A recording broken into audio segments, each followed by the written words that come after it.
Donc non, ce n'est pas quelqu'un sous traitement de remplacement de la testostérone qui dit « entraîne-toi comme moi et tu auras mes résultats ». Quoi de neuf? C'est JONNISHREVEBB va dire les choses. Franchement, je sais que ça semblait reculer, mais je suis de retour à 100%. On va bien, mais il semble que les mêmes choses se répètent encore et encore. Et c'est de compliquer l'entraînement alors qu'il n'y a pas besoin de compliquer les choses.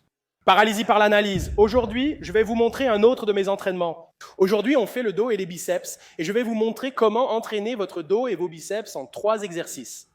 3. Jean, impossible, tu ne peux pas, tu peux, allons-y. Quand on entraîne le dos, il y a certaines choses qu'on doit comprendre pour rendre votre dos beaucoup plus efficace.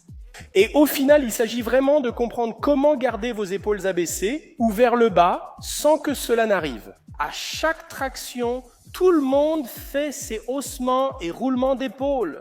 Nos trapèzes élèvent nos omoplates, ils ramènent nos omoplates en les pinçant et ils tirent aussi les omoplates vers le bas en les abaissant. On ne veut pas ce mouvement vers le haut, car c'est ce qui arrive lors des tractions et on sent alors les trapèzes dans le cou. Pour obtenir un bon étirement à partir d'ici, il faut pouvoir engager les trapèzes moyens et inférieurs pour abaisser les épaules. D'accord? Tu vois la différence entre ça et ça, c'est la même chose que moi faisant ceci et cela. Donc, quand je fais une traction, je fais essentiellement une pose de double biceps de dos. En gros, je ne veux pas que tu les pinces, je veux juste que tu recules, que tu descendes et que tu maintiennes cette position basse. En gardant la position basse, refais le même mouvement avec les bras levés, en haut, en arrière, puis vers le bas. En les gardant vers le bas et en allongeant, tu sentiras tes dorsaux s'étirer. Et c'est ce qu'on veut. On veut que nos dorsaux soient étirés dans cette position parce que quand on étire les dorsaux ainsi, ils sont engagés. Pendant tout le temps où je m'étire et qu'ils sont tirés vers le bas par mes omoplates, cette partie de mon dorsal reçoit un énorme étirement. Cela isolera davantage la zone, rendant l'exercice plus difficile et efficace. Et puis après, disons, peut-être même la première série que tu fais, tu te dis « Mon Dieu, mes dorsaux sont en feu !» Comment suis-je censé faire encore 4 exercices pour le dos? Je commence ma première série par un as many reps as possible, soit un maximum de répétitions. Pourquoi utilisons-nous des sangles? Eh bien, parce que les sangles te permettent de te concentrer uniquement sur la traction, et j'adore les sangles parce qu'elles me permettent toujours de penser à quoi? Je tire avec mes coudes, d'accord, je tire à partir de là, c'est ça qui est tiré. Mes muscles du dos tirent sur cet os, pas sur cet os-là. Et je ne tire pas avec ça. Je tiens avec ça pendant que mon corps, pendant que mes dorsaux font le reste. Donc ça me permet d'avoir une meilleure connexion muscle-esprit. Quand on fait un exercice,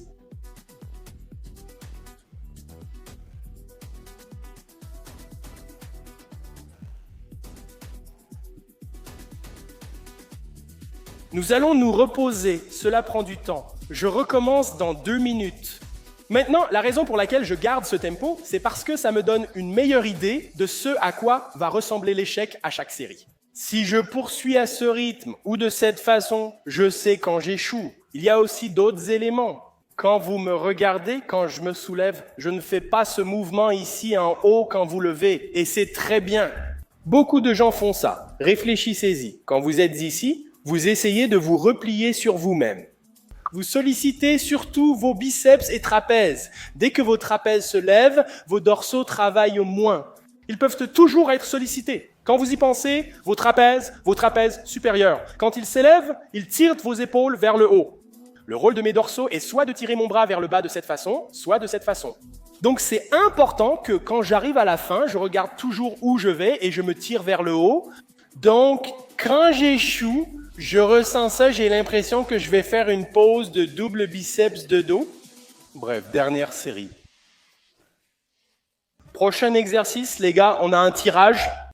Alors, qu'est-ce qu'on vient de faire? On a explosé les dorsaux, mes trapèzes n'ont rien fait du tout. On stabilisait juste les omoplates, laissant les dorsaux se faire massacrer. Maintenant, on va continuer à malmener les dorsaux, mais cette fois, on va aussi solliciter les trapèzes et les rhomboïdes. D'accord, je vais le faire. Les gars, j'ai déjà travaillé trapèzes et dorsaux qui vont continuer à être sollicités.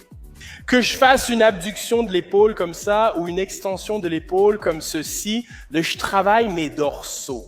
Quand je fais un tirage haut, je travaille toujours mes dorsaux. Maintenant, si je veux travailler mes trapèzes, On veut surtout s'assurer que ceux qui font de la musculation développent aussi leur dos. Il y a deux façons d'entraîner notre dos, y compris les trapèzes. Et ce sera pratiquement la même chose. Il y a quelques petites différences. Premièrement, on peut faire un tirage horizontal. On peut utiliser une machine comme celle-ci, avec un support pour la poitrine et faire un tirage. On peut aussi utiliser une T-bar avec support poitrine pour faire un tirage. La plus grande différence, ou la principale différence, va être essentiellement la façon dont la gravité est utilisée pour chaque machine. Quelle est la ligne de force ? Le vecteur de force, la ligne de traction, peu importe comment tu veux l'appeler, comment cela va-t-il solliciter les trapèzes, parce que c'est surtout ça qui va se passer.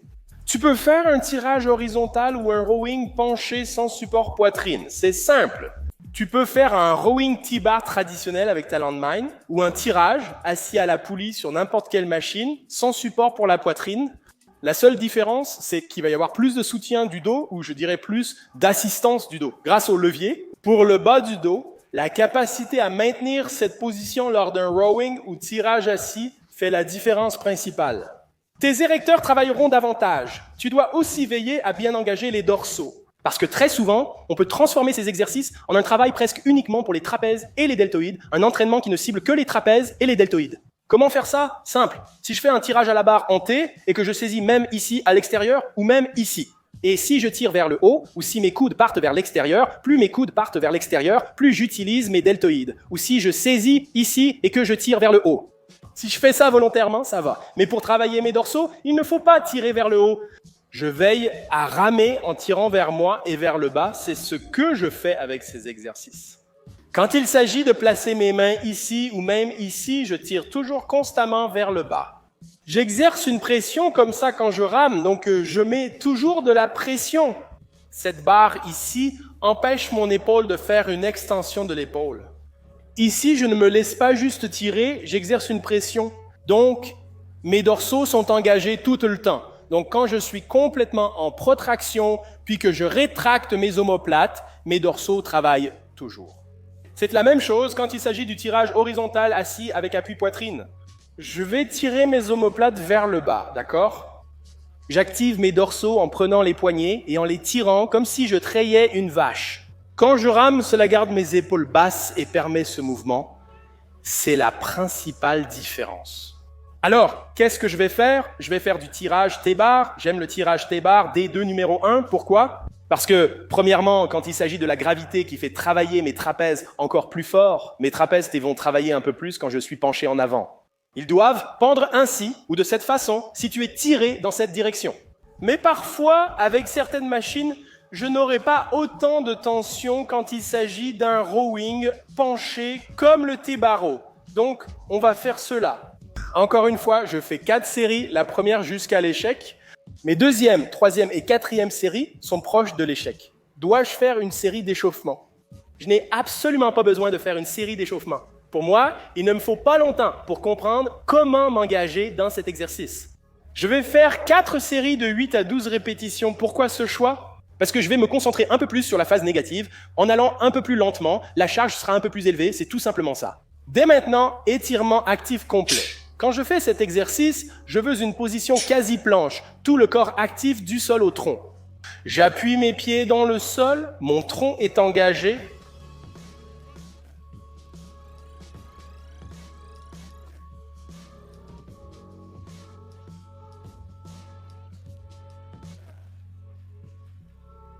Quand on fait un tirage T-bar, c'est tout à fait normal d'avoir du mouvement.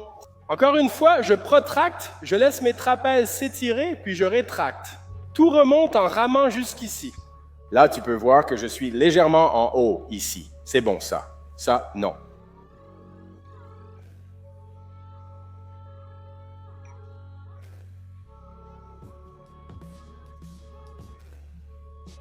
Ça m'a fait me souvenir. Termine chaque série à l'étirement. Ne descends pas jusqu'ici pour ensuite juste rester là. Puis tu ranges ça. Va jusqu'ici, abaisse-le, ressens l'étirement. Si tu l'as, range-le, mais ne perds pas cette dernière partie de la répétition. D'accord. Donc en gros, on fait des curls biceps avec les câbles ici comme ça, juste en pliant ici. D'accord ? on va faire ça, on va faire une série jusqu'à l'échec, d'accord? On ne va pas en faire plein, on va juste faire une série jusqu'à l'échec. On va lâcher, on va attendre environ 30 secondes. Donc on va prendre ce gaz-là ici, on va faire des curl biceps comme ça, et on va faire une série jusqu'à l'échec sans tricher, etc., etc., etc. Ensuite, on va arriver à 1 ou 2 répétitions et à l'échec. Pour chaque exercice, et on ne fait que 3 séries. On fait des supersets. Maintenant, est-ce que tu dois faire des supersets? Non, pas du tout. Si tu veux, tu peux faire 3 séries de curl biceps à la poulie basse, d'accord? Ou alors, et ensuite enchaîner avec 3 séries de curls à la barre UZ ou l'inverse. Tu n'es pas obligé de faire ça en superset. Moi, je le fais parce que pour moi, ça va juste augmenter la tension et permettre à mes biceps d'être travaillés, et ce sera fait. Ils vont être sollicités. Bonjour.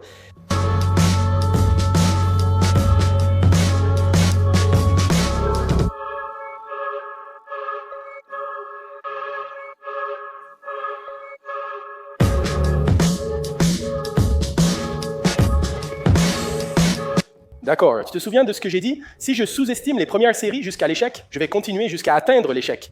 Je ne veux pas échouer au point de tricher pour finir la série. Je me rappelle combien de fois j'ai fait des curls biceps. Je fais juste ça. Et aussi, le lendemain, mes tendons, pas mon biceps, mais ici, me font super mal.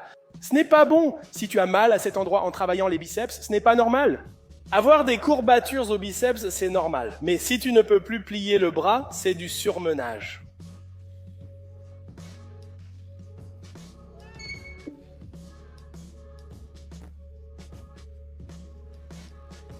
D'accord. Waouh, 2 minutes de repos. Alors, encore une fois, les gars, quelques points. Mes poignets resteront neutres. Je ne vais pas plier les poignets. Encore une fois, ma main n'est seulement là pour tenir les poignets, les barres ou peu importe ce que c'est. C'est uniquement pour ça, rien d'autre.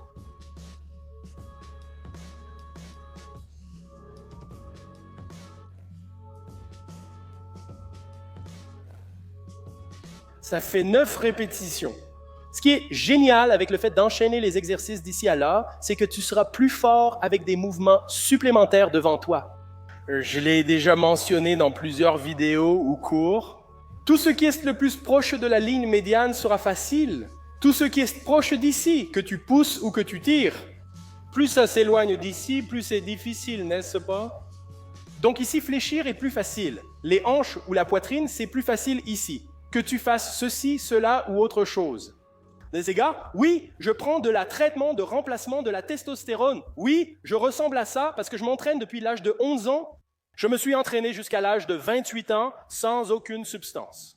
Ensuite, je suis devenu bodybuilder professionnel et j'ai abusé à fond des produits. Je parle de grammes sur grammes, 3000 je dirais, 3 grammes à un moment donné, tu vois? Plus d'une fois, n'est-ce pas? Maintenant, passons à la traitement de remplacement de la testostérone. Actuellement, 100 mg de testostérone parce que j'en ai besoin. Maintenant, cela ne veut pas dire que la façon dont je m'entraîne, vous qui n'êtes pas sous produit, pouvez vous entraîner de cette manière. Là, je m'entraîne comme si je n'étais pas sous produit. Et j'ai déjà souligné ce point sur la chaîne de Salomon. Il vaut mieux pour ceux qui sont sous produit de s'entraîner comme s'ils ne l'étaient pas. C'est-à-dire s'entraîner aussi dur que possible, mais savoir lever le pied quand c'est nécessaire. Pour s'assurer que nous n'endommageons pas le muscle, mais que nous le sollicitons juste assez pour qu'il puisse se reconstruire. Même lorsque tu prends des stéroïdes, cela te permet psychologiquement d'atteindre des niveaux que tu ne peux pas atteindre naturellement.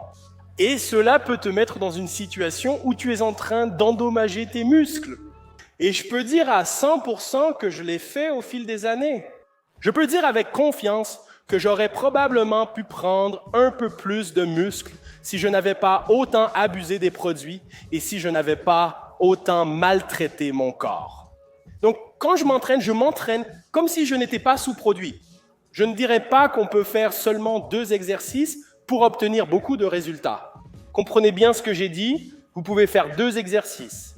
Mais le premier exercice qu'on a fait, c'était 4 séries avec le maximum de répétitions possible. Ça fatigue complètement le muscle.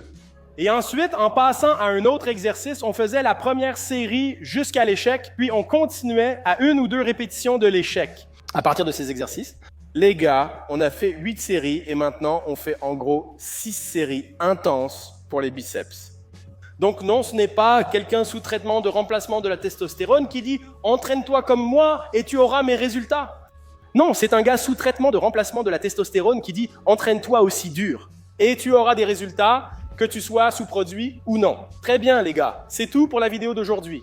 J'espère que vous avez apprécié la vidéo les gars, et si c'est le cas, assurez-vous d'aimer, de vous abonner et de partager vous. Je vais sortir ce télégraphe, transparent, vulnérable, la vérité, les gars. Pour le coaching, cliquez sur le lien dans la description johnshreeffitness.com, remplissez la demande et réservez un appel vidéo de 50 minutes pour discuter de vos objectifs. L'été touche bientôt à sa fin et je sais que beaucoup d'entre vous se sont bien amusés pendant l'été. Et maintenant, il est temps de te remettre en forme avant de tout gâcher à nouveau en novembre. Mais cette fois, on ne va pas faire ça. Parce que quand tu t'entraînes avec moi, tu commences à comprendre comment intégrer la forme physique dans ta vie et non pas adapter ta vie à la forme physique. Utilisez mon code Johnny pour 10% de réduction sur bluestarnewsandicles.com. Les gars, rendez-vous sur johnnystrive.com pour programme, e-book, plan d'entraînement et consultation vidéo.